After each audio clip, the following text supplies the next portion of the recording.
Well, how was lunch? Good? It was still got quiet.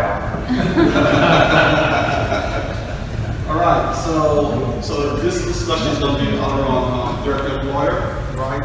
And the goal for this conversation really is to really look at direct employer and what is direct employer, right? And I think what we've seen over time, right? I mean, traditionally, direct employer was really about the large payers with having ASO agreements with large employers. Over time, we've seen that direct employer has many different meanings based on the stakeholders, right?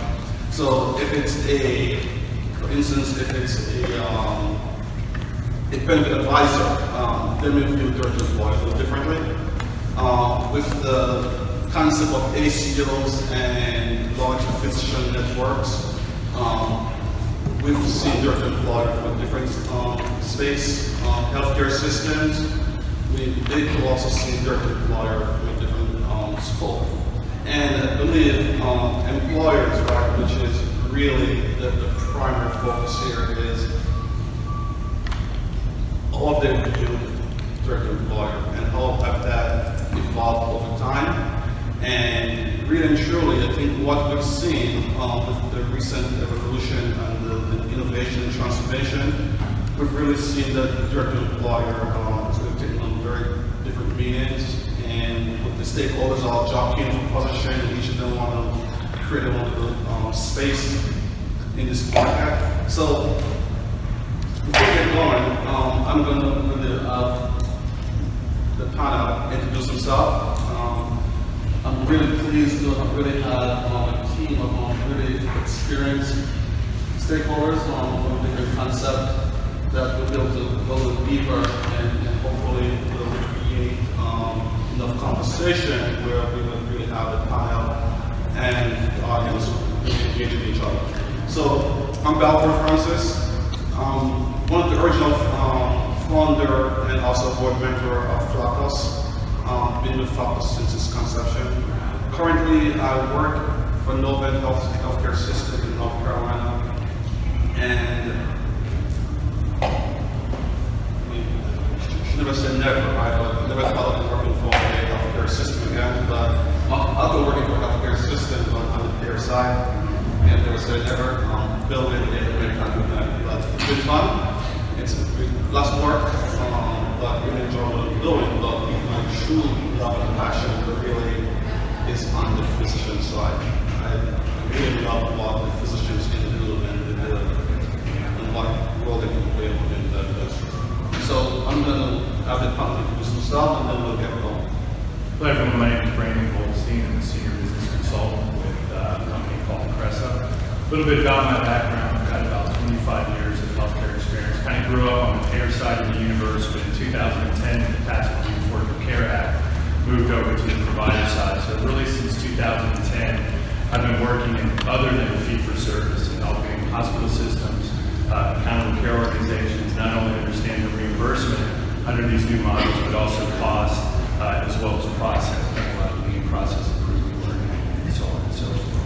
The company that I'm with right now, Accresa, was really built around, we used to call it capitation back in the old days, calling it direct primary care. So helping to connect physicians with employers, multi-location employers, as well as patients to be able to transact direct primary care programs without the need of a third-party intermediary. So very happy to be here and excited for our conversation. And by the way, the first time I met Brandon, said I called Brandon a broker. He said, no. Oh, sorry, He'll tell you that. No, I'll reserve that. So, my name is Shockey. I am a consultant, healthcare consultant for about the last 25 years. The last 10 I've been specialized in accountable care, worked with a number of both ACOs and DCEs in the space, served as an ACO executive for some of the ACOs. Some of you may know me from the accountable care expos that I used to run here in Florida. We also did a series of direct contracting symposiums. And over the last couple of years, we've been working on putting together a concept called the Aco National Network, which is and we're ready to launch that right now at this time. That is a collection of an aggregation of ACOs for the purpose of putting them together to aggregate a network, probably initially regionally, but ultimately on a national basis to offer a high-value, high-quality network for self-funded employers and also consumers. That's what they were working on. Also run a LinkedIn group called the ACO Networking Group. That's another place. And some network development companies. So I wear a lot of different hats, but I'm looking forward to the conversation here today. Carl. I'm Carl Schuessler, and I believe there was a football game down here last weekend on Saturday. I don't know if any basis remained stupid, if anybody saw it. Go Dogs. But my dad told me a long time ago, he was a 48-year OBGYN and upstate New York, if y'all can tell by the accent.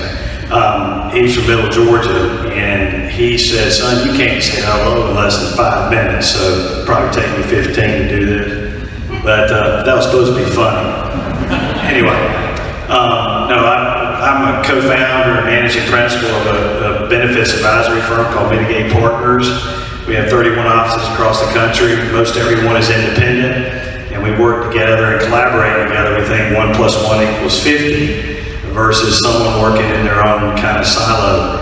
The things that we do are what we call employer-built healthcare. We help employers build health plans.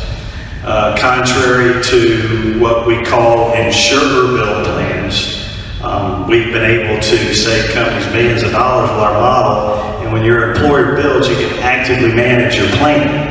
When it's an insurer-built model, it cannot be actively managed; it's passively managed. And that is what we do. And Balford did go. I can't imitate his accent; that would be really bad. But he called me a broker, and I said, I ain't no broker, buddy. Brokers make you broker. We're benefit advisors, and don't call me a broker. It won't end well for you. Thank you. All right, so with that, guys, let's get started. Right? So let's start with some facts, right? We want to get into the discussion, right? So here's a fact, right? According to large employers, 11% of large employers have adopted direct employer arrangements with health systems and providers since 2019.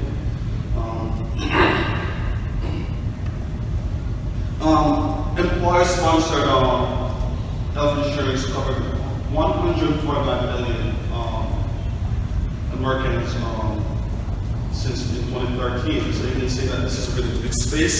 So there's really lots of room for all different stakeholders to operate. The trend, right? So here's some trends, right? So we've seen, especially in the last couple of years, we've seen just different arrangements, again, with large employers and healthcare systems forming these relationships. So I want to get going with the first discussion, right? And Carl, maybe I'm going to ask you from an employer perspective, being that you are, is it broker or a benefit advisor? Yes, a benefit advisor, right? So if you're an employer, what are the key factors that should be considered when making a decision to enter into a direct employer relationship? Well, I think that really there's one decision is, do you want your employees to get better care?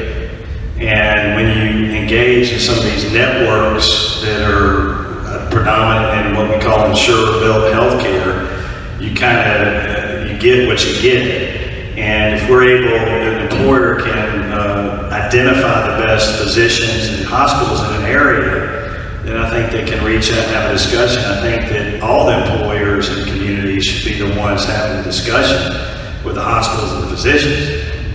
They should be the one. There's no need for an intermediary because they're not very good at negotiating. I think we've proven that with our results. But that's what I think they need to, if they want better care for their members, and they want to have a plan that can create some steerage to certain physicians, because doctors, again, my father was one, they're not all created equal. You can find studies and find out information. And, you know, I think, like Michelle, if I was getting, my dad's C-section rate was 15% his whole career, and there are doctors in the same town that are 50%, I think Michelle probably will know she's going to get cut open 50% of the time when she has a baby. And those are the kind of information that we want to drive, but we identify the best physicians. And I think, Balford, any employer, it doesn't matter your size. It really doesn't. It gets tricky when you get with hospitals and things like that. We can cover that later, but that we find it works really well. And then the real critical part that I think is missed is the employer has to build a plan design. You know, how it works, where it rewards employees for making good decisions and, you know, eliminating costs. Most of our programs have no deductibles, so it eliminates costs so that person can make a good decision, but they have the choice. If they want to do that, they can go a different direction. It might cost them slightly more, but I think any employer who wants better care for their members at lower cost, I think direct employer contracting is perfect for any of them. So Carl, if we just stick to that plan design conversation, I mean, not all employers have that capability. Why not? Well, I think size sometimes play a role in that, right? So if you're a small employer, right, and if you want to go direct to employer or to offer be self-insured, right? Yeah, I think. What would you advise them as far as plan design, and who should they consult for that? Thank you. You brought up a great point. If you buy your insurance from an insurance company and you're not self-funded, direct contracting really is not going to do you any good. It won't help you with your pricing from the insurance company. So you have to be self-funded to do that. And the way you do it, I mean, Balford, you can go down, depending on states, as low as 5 people if you want to. And there are programs that can protect the employer to do that. But I think the plan design, you've got to design it in what we call tiers, and you then direct the member to the best care. And again, most of them load with their wallet. I don't know if I'm answering your question, but I think you are, right? Actually, the next question is going to feed right into that one, top of size, right? So again, I guess from my experience, oftentimes, especially with the major peers, I see sometimes where they will allow a large employer to build their own plan, and they'll administer those plans on their behalf, right? Whereas for smaller or medium-sized employer, they say, well, here's the plan, take it or leave it. So as a benefit advisor, I mean, how would you advise an employer if they should consult with you from that perspective? well, and if they're in an insurer or insurance build model, Balford, you're right, there's only so many things they can do. And if they're fully insured, it's on off the shelf and they can do these types of plan designs. So the first thing I would say is the employer has to look at potentially becoming partially self-funded or into some level funded type program that they can build from the ground up. Think about a house, you rebuild it brick by brick. That's what we did with our fair cost plan. And that can be offered to any group of any size, really, as long as the state regs, as long as it matches the state regs. And it's really the only way you're going to be able to actively manage your spend is by doing that. You can design, you're exactly right, you can design a plan. We're working with a group, 49 employees in Las Vegas and Phoenix and Kingman, Arizona right now, and we built their plan the way we wanted to. And we sat down and built it with them over a couple of hours in designing it. So it can go down smaller, I mean, but the size, to your point, I think 100 plus employees is the best place to be for that. So the next question is, obviously, if you're self-insured, right, there's also the exposure for those unexpected large claims. So I'm not sure which of the panel want to take this question, but from the perspective of protecting yourself as an employer, I mean, how can they protect themselves if you're self-insured from these large unexpected claims? Well, in our model, you know, obviously you have, if anybody's familiar with stop loss insurance, so you're on the hook for a certain level of cost up to each individual. You know, Greg's family, his kids, every one of them say it's $50,000 individual stop loss. And then you have an umbrella above beyond the plan that protects you if you hit a certain threshold. But Balford, the key to doing that is, the reason we can go down smaller in size is because we don't pay $3.2 million for our transplant. We can get it for $136,000. So we're not having those kind of claims as often happen in our model on how we build it because of the agreements and the contracts we have in place and also all the cost containment. So that's another way you help protect people. But if you're going to self-fund, and again, I'm not trying to pick anybody, but if you're smaller and you're going to try to self-fund with an insurance company, I mean, you're playing their network discounts and those kind of games out there, 50% off of bill charges. Well, you know, pick a ticket out of a hat. I mean, what's the bill charges? The starting price that matters. So what we like to do is support that bottom-up pricing.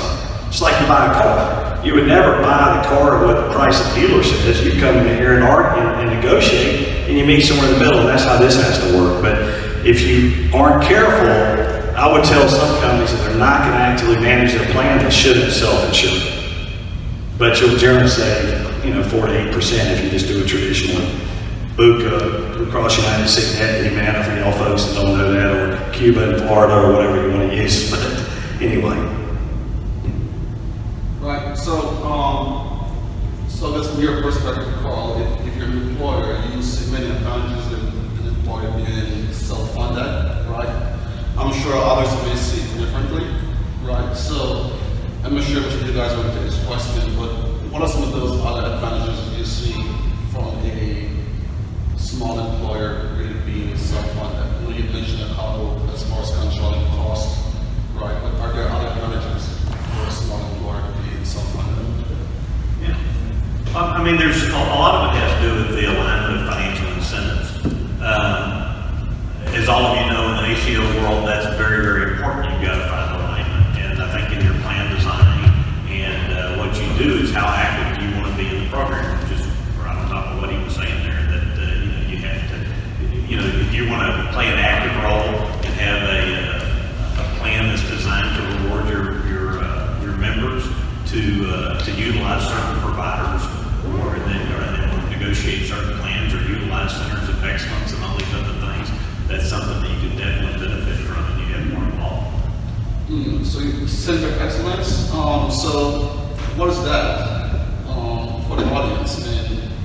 Well, I mean, there's a lot of the big hospital groups are getting into this where they have like an ortho center, then they do a lot of the bundling care initiatives that led to that. They usually specialize in a particular type of treatment and negotiate special deals for their plans to do that. So I just suggested that if I should have a small company, and if I wanted to, I could have different contracts, maybe bundled with a healthcare system, and maybe another tier network of primary care providers. Absolutely. And I'd like to add to that as well, that oftentimes you see with the smaller groups that the fully insured quotes that you get are exorbitant. So looking at different models to be able to pull risk, medical captive is a term that you all may have heard of. A lot of smaller groups get rolled up into these medical captives so they can pull the risk. And so that's a trend that we see emerging in the market as well.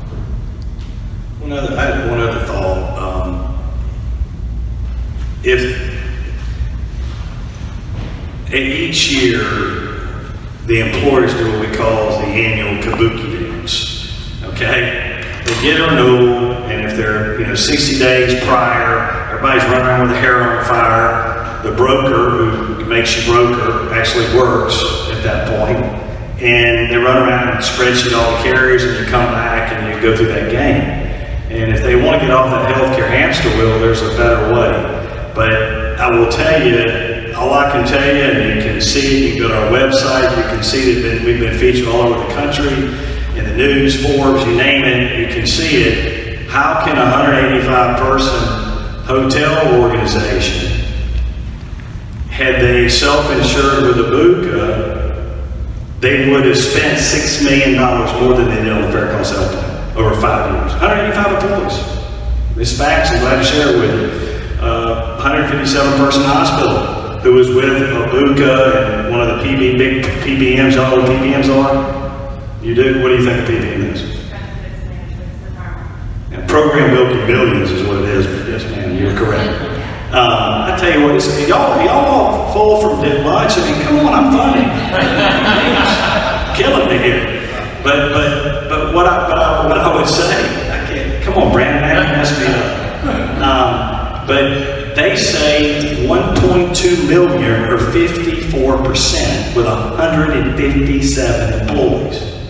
So don't tell me you can't do this at any level. You can. It requires a little more work, but it's either you take control of your risk, and what employers need to look for is a population health manager. That's what we do. We don't sell insurance, we build health plans, and there's a very, very big difference.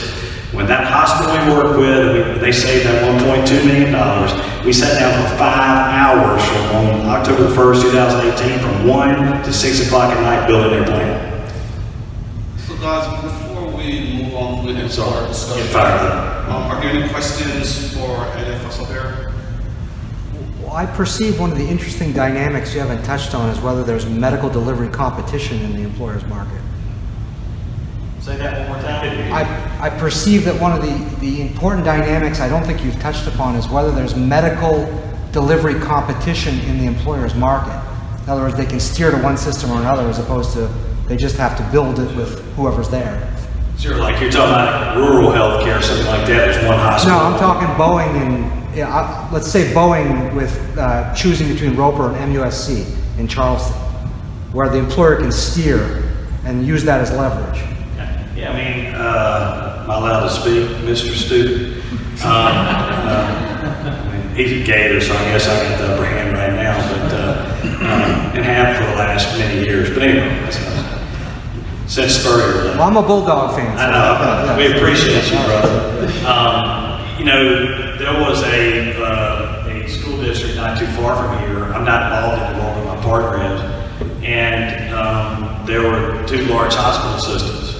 And the patterns, when we inherited the case, was with an insurance company, was 65% to this one hospital and 10% to Mr. Stubbe's hospital.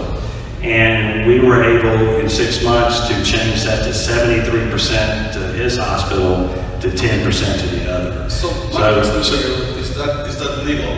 Can employers steer their employees to one versus the next if it's the same network? No, it's not Big Brother Balford, it's truly a plan. I mean, and I know we keep saying this plan is out.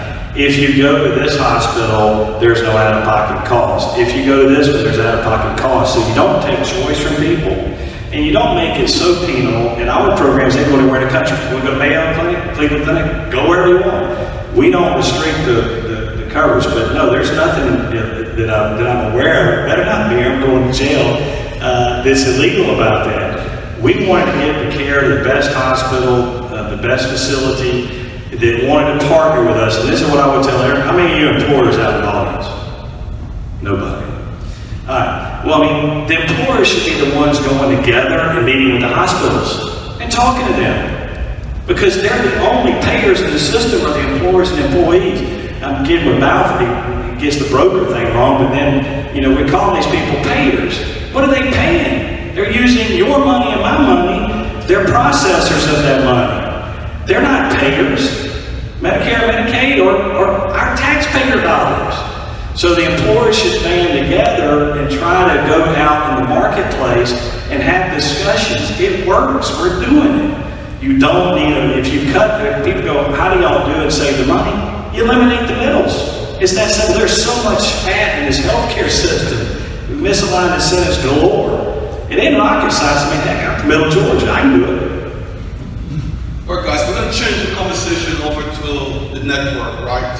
And since this is FLAACOs and we have ACO networks, and I think that I've talked to enough people around here who have launched various relationships with the ACO networks, either directly with the major payers, or there are others who are really looking at employers for building networks.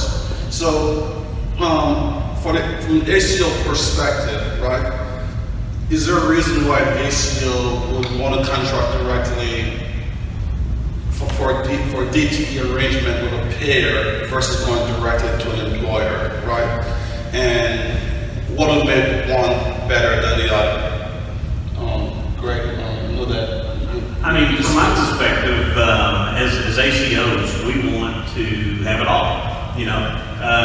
And what we're trying to do is encourage ACOs that have built an infrastructure that are accomplishing success in the Medicare Shared Savings Program, or as a DCE in the Direct Contracting Program.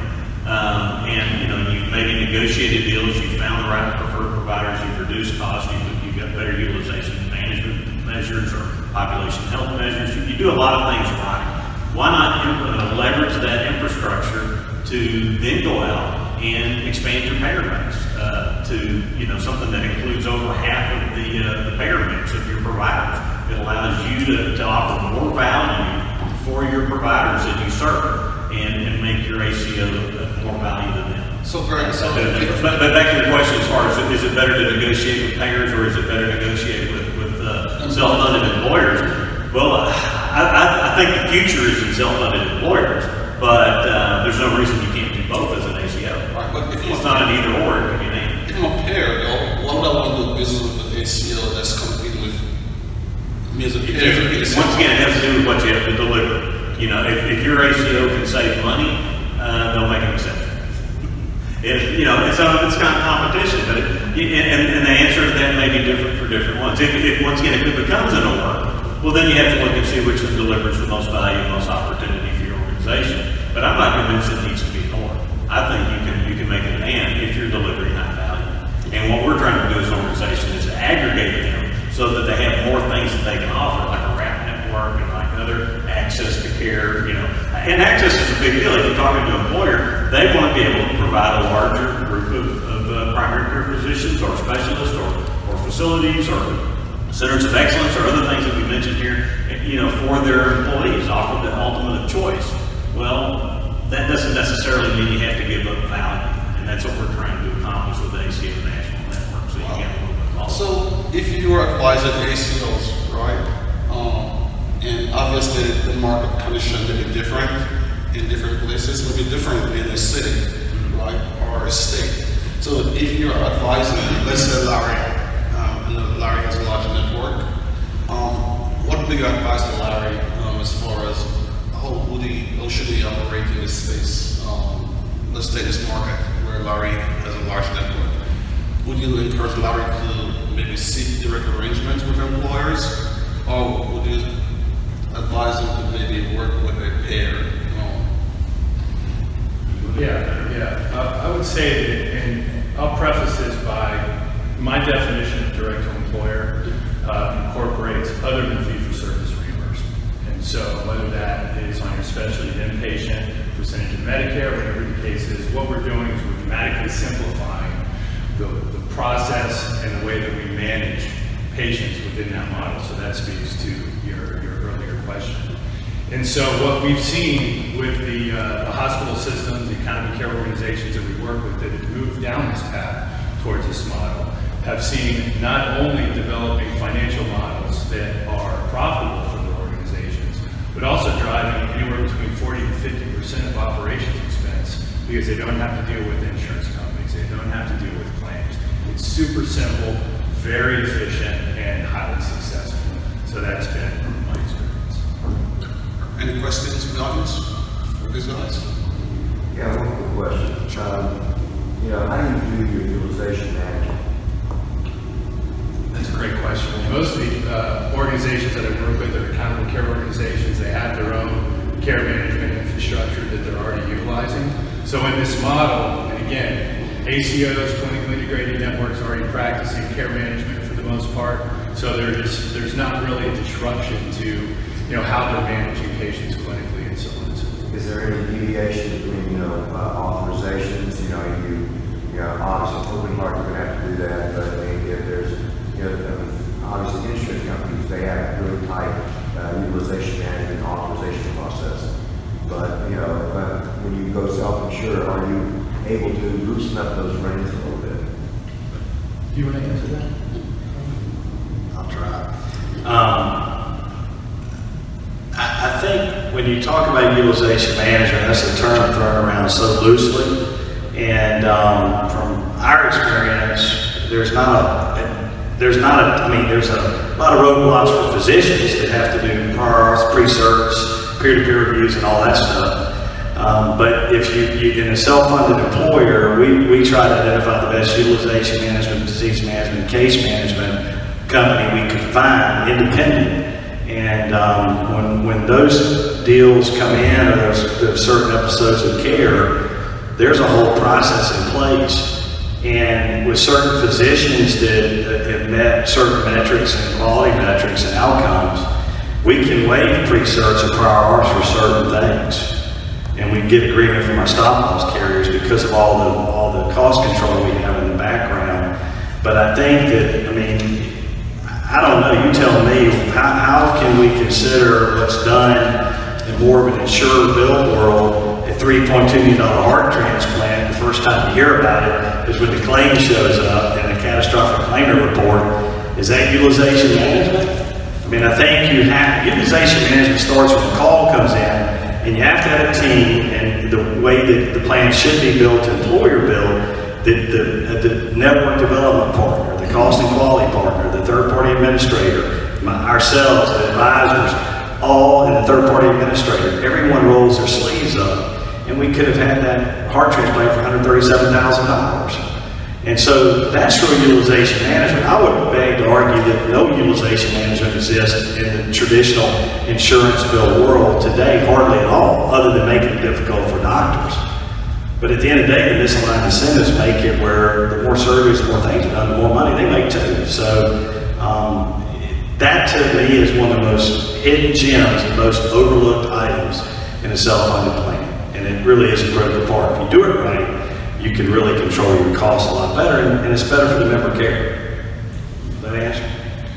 Yeah, one other quick question though, do you ever include things like dental, into your I guess, benefits?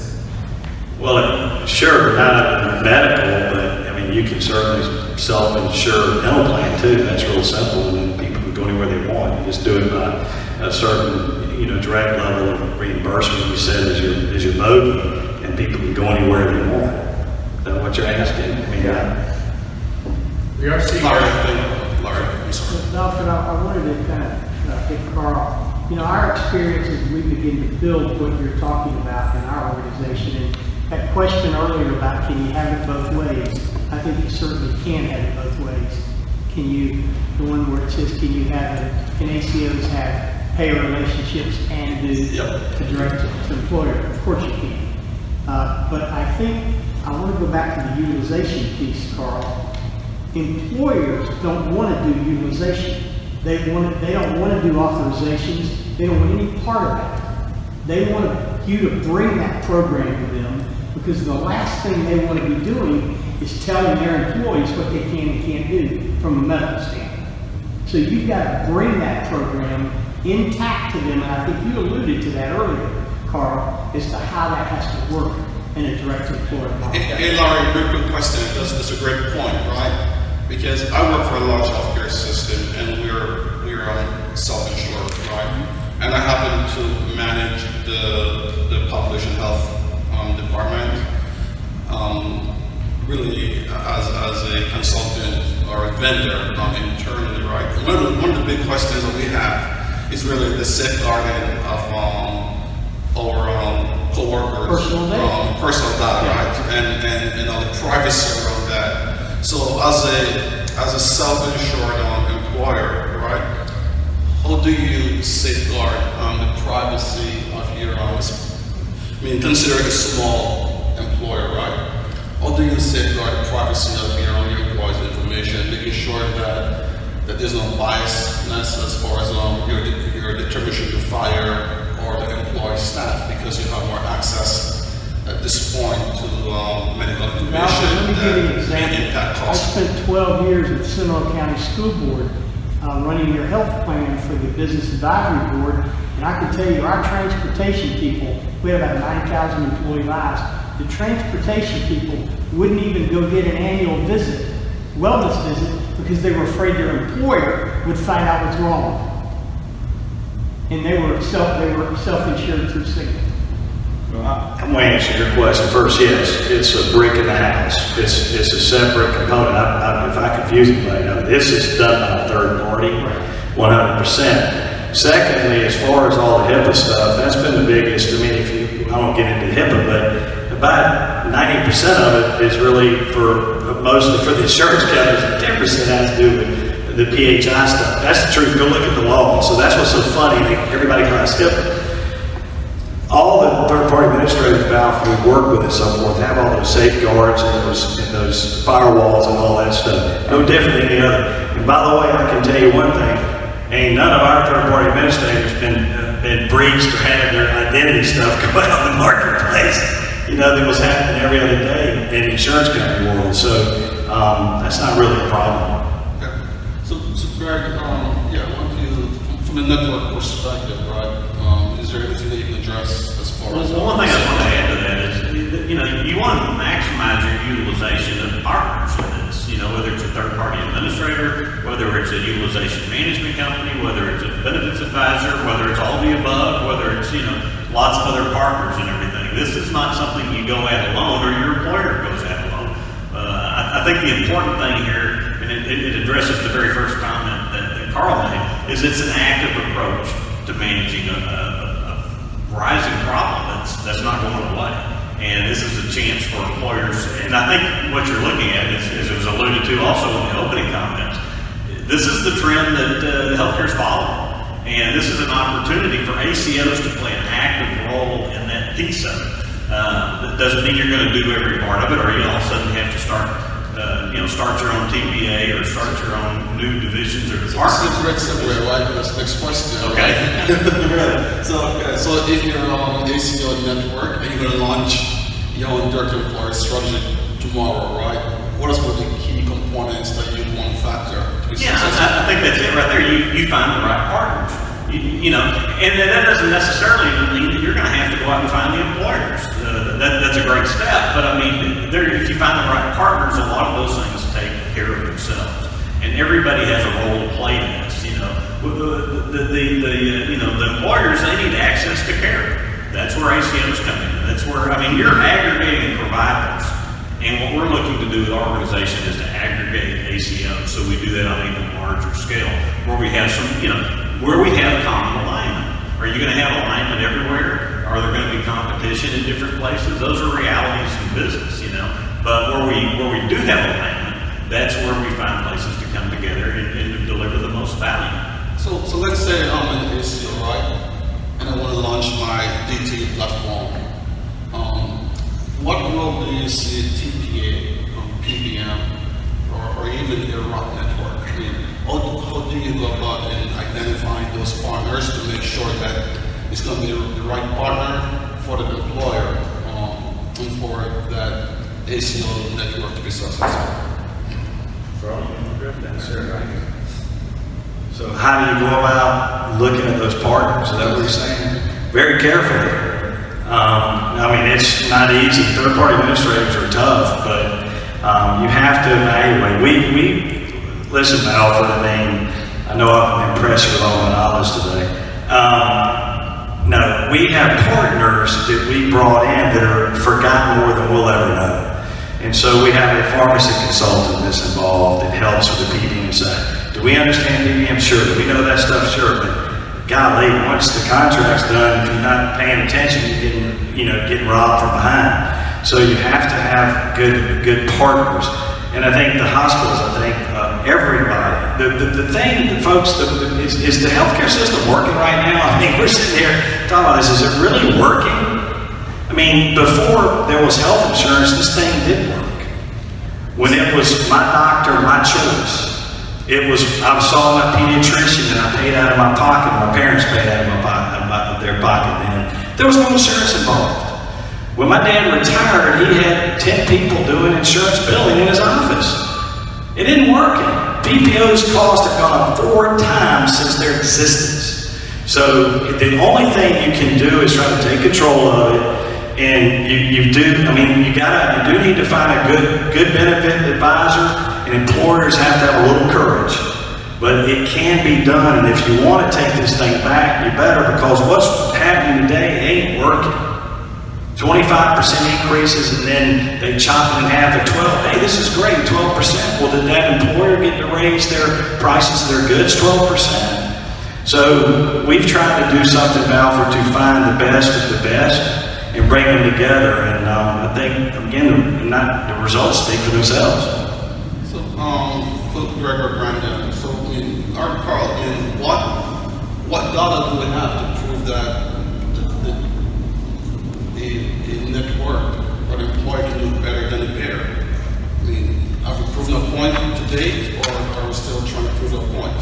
Because if I'm a pair, right, and if I'm competing now with an ACO network, or even with an employer who wants to go self-insured, right, they have some built-in experiences and redundancies. So how do we prove to the employer and their staff that a network can do better than a pair? I mean, is there data out there to prove it right now?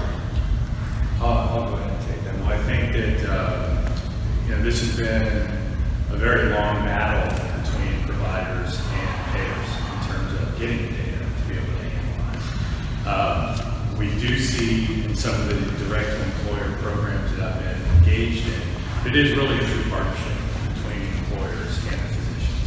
And to the extent that they have access to their data, which is also often held hostage,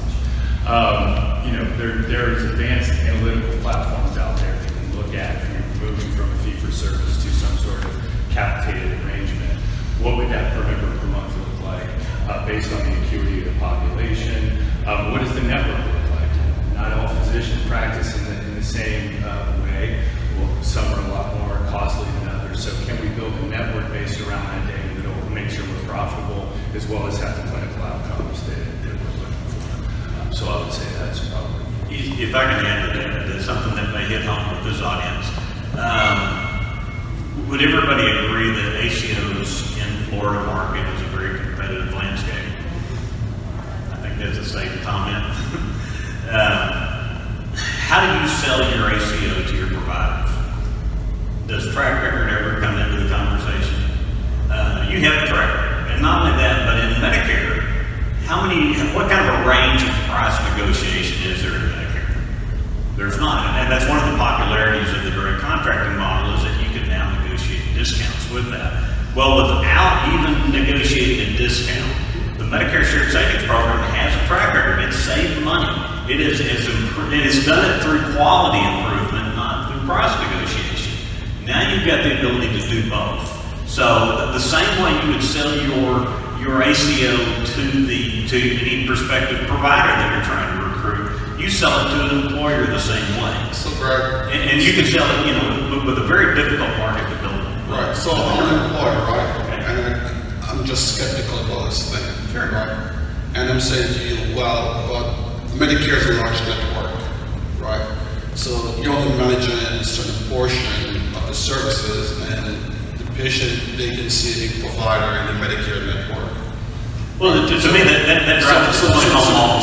So the question we're going now is, you're an ACO network, right? So you may be a very compound small network of primary care providers, right? Or you may only be a regional network. So the concept of ROC network, which can be expensive at times, right? I mean, how do you go about helping that employer to secure or even advise them about a ROC network? Well, once again, that's what our organization is doing. We're putting together that RAP network as we speak right now, and it would be a collection of the experiences of the members of the RAP network that you could sell. But I mean, going back to the original question, you've got a published track record. Every ACO does, whether it's good or bad. They have a published track record of their results and their experiences, and I think that is a very valuable argument to use with the employers to demonstrate your value. Now, if you want to bring in things like pharmacy and other things that maybe are outside of your scope, bring in partners that have good track records to help manage that as well. That becomes part of your story. And then if it's a larger geographic footprint, or, you know, where you need that, well then once again it becomes 5 or 6 ACOs that band together that provide that. That doesn't mean that you're not going to need a larger route network. It's a huge national company that needs coverage in 20 states. You know, you're probably going to need a route network to do that, and that's something that the ACO National Network's not ready to deliver yet. Ultimately, we will, but that's something that's going to evolve over time. But it's all very, very doable. I mean, how do you handle it now if you were dealing with a large company? I mean, you alluded before, your employers in your plan can use whatever provider they want, but you just structure your tier network to where it makes an advantageous case for using the highest performing of those providers. Well, that may be true, right? But you say that negotiate agreements. So as a self-insured employer, how do they protect the bottom line for that non-primary care, that non-primary network? So once you get to the tier network, right? How do you protect yourself from cost exposure? It's outside of like a negotiated rate. Let's say they're using manual, or they're using their vendor or somebody that's not very good. Normally, Balford, I just pick the phone up, call them, and we just take care of 2 minutes. As a parent, again, that was not fun. No, we generally have a model that we follow, and oftentimes, when we know of these things in advance and people follow, the members follow the protocol, then we'll generally try to negotiate a cash price, and have been real successful with that. Everybody wants cash, especially if they pay on 30 days in advance or the day of. They're pretty amicable to that. And then we may pursue a direct contract or maybe a single case agreement and so forth.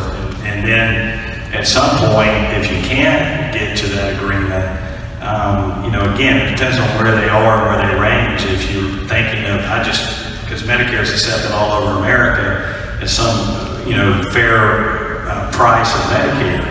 And that's the hard thing. I mean, in this state, and all y'all from Florida, I mean, golly, I mean, you got some things that bill charges that come out of facilities at 2,000% Medicare. And you get 50% off. I wouldn't call it much of a bargain. So I think it's getting together with the stakeholders at hand, and most of them are open. I mean, Mike, Stu back here, y'all know Mike. Am I allowed to say your name publicly? He's a pretty good fellow, so he's a gator. Other than that, he's a good dude. But, you know, you reach out to those folks and have discussions with them, and they came to the table and they were open. And that's what it takes, guys. Neighbors used to take care of neighbors, and that's what needs to happen. The patient's way out here today, nowhere near the center. It needs to be back in the center with the physician and everybody at the table, and that's what the local community pharmacists, everybody needs to be back in the care, and that's how you have to build these plans, and it works. It works. Thanks. So guys, so obviously, as you can tell, right, I mean, there's various opinions about the direct employer, right, and it's not, I guess the takeaway is if you're an employer, you need to evaluate what's the right decision for you, right? What makes it right for you to be self-insured versus fully insured? What makes it right for you to maybe go for a smaller network versus a wider network? But we have less than 5 minutes left, so I do want to give the audience a chance to ask some questions they may have. You want me to ask you a question?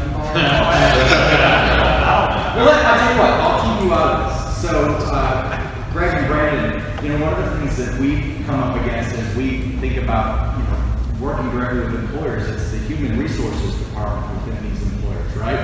You talk about having a good benefits advisor, and that's half the battle, but the other half of the battle is having somebody on the other side of the table who's willing to listen. So, how do you guys navigate that? I'll take that one. Well, I mean, our company's just getting started with this. I don't know that we're the best to do that.